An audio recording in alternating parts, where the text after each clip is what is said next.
UFO over Tucson, Arizona by Charles Lear. On February 9, 2021, at about 10:30 p.m., a helicopter pilot with U.S. Customs and Border Protection flying over Tucson, Arizona, reported to Air Traffic Control that he had just had a near collision with a drone.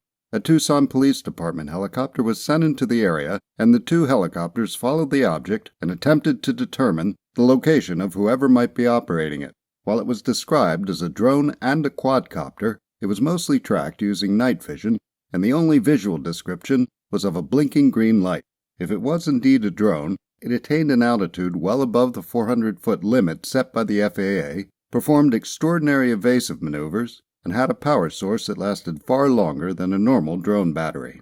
The story was first reported on May 20, 2021, by Dan Marries of KOLD News, who described the drone as having attained an altitude of 14,000 feet, staying aloft for over an hour, and being heavily modified. A May 21, 2021 Associated Press article reports that the FBI had begun an investigation and was treating the incident as a case of illegal drone operation. It was thought that the drone had launched from an area about 5 miles south of Tucson. Brett Tingley, who writes for the website The War Zone, began looking into the case and wrote extensively about it, publishing new details as they came to light. In his May 21, 2021 posting, Tingley notes that it's not clear where the term highly modified came from and informs the reader that we are pursuing more information. Tingley adds that, if the location of the launch site is accurate, whatever took off would have done so near Davis-Monthan Air Force Base and Tucson International Airport and operated in a highly controlled airspace. Tingley includes more details in his June 1, 2021 posting. An anonymous source is cited as speculating that the drone seemed to be equipped with an infrared camera due to its ability to maneuver in low light, and it was unlikely that it was battery-powered due to its altitude, distance flown, and duration of flight.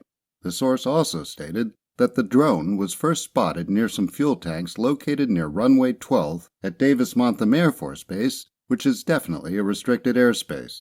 Included in the post is a radar track of the Tucson Police Department helicopter that helped pursue the object. In Tingley's June 22, 2021 posting, the subheading announces that the War Zone had acquired a copy of the police report covering the incident written by the helicopter pilot. The pilot stated that the object was very sophisticated/specialized and able to perform like no other UAS, unmanned aerial system. He also stated that it achieved speeds of over 100 miles per hour as it was pursued to up to 14,000 feet. It seemed to him that whoever was controlling the object had visual contact with both helicopters. Summing up, he wrote, "It was quite clear, though, that this was not like any other UAS that we have experienced." A recent post on August 19, 2021, written with Mark Cicotti, announces that an audio recording had been obtained of the interactions between the Customs Border Protection and Tucson Police Department crew and local air traffic controllers during the incident. On the recording, a Tucson Tower employee asks if what they were chasing was a drone, and a Tucson Police Department crew member replies, "Yeah, it was definitely a drone. I just couldn't tell you. I couldn't give you its dimensions as it was moving. Too sketchy for us to. I assure you it was not a quad-copter, and it was the most advanced drone we've dealt with over the last decade here. Its abilities were pretty incredible. I can't tell you exactly its size." The crew member speculates that whatever they were chasing was satellite-driven, as there's no line of sight, there's no cell phone coverage that could have dealt with that. To sum up, the pilots were chasing something beyond any publicly known technology, and they were unable to positively identify it.